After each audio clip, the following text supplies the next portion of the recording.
সকাল থেকে আজকে কিন্তু খুব সুন্দর রোদ দিয়েছে, আর এই আকাশটা দেখে কিন্তু বোঝাই যাচ্ছে পুজো পুরো চলেই এলো সামনে। আজ হচ্ছে বৃহস্পতিবার, আজ হচ্ছে আমাদের বাড়িতে ভাদ্র মাসের লক্ষ্মী পুজো। তাই সকাল থেকে বাবা এই ঘরে পুজোর সব গুছিয়ে রেখেছে, আর ওইদিকে বাবা বসে গেছে ফল কাটতে, আর মা লক্ষ্মী পাতবে ওই জন্য লক্ষ্মীর ওইগুলো সাজিয়ে রেখেছে।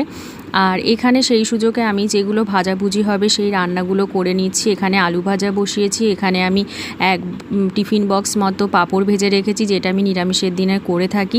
আর এখানে কুঁদরি ভাজা ভাজছি।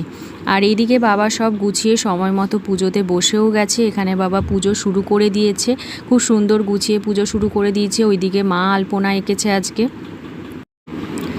দুপুর ওই 1টা মতো বাজে, সেই সময় বাবার পুজো শেষ হয়ে গেছিলো। আর আমি সবার জন্য প্রসাদ গুছিয়ে নিয়ে আমিও 1 প্লেট প্রসাদ নিয়ে বসে পড়েছিলাম। আর তারপরে দুপুরের টাইম হয়ে গেছিলো, দুপুরে খেতে বসে গেছিলাম আমরা সবাই। আজকের মেনুটা চলো তোমাদের সাথে গ্যাস মুছতে মুছতে শেয়ার করি। আজকে হয়েছিল ভাত, কলাইয়ের ডাল, আলু পোস্ত, বাঁধাকপি ভাজা, শাক ভাজা, আলু ভাজা, কুমড়ো ভাজা, আর ওই কুঁদরি ভাজা, আর ছিল হচ্ছে চাটনি। এই হচ্ছে আজকে আমাদের দুপুরের মেনু। দুপুরে খাওয়া দাওয়ার পর আমি এই গ্যাসটা মুছে নিয়েছিলাম।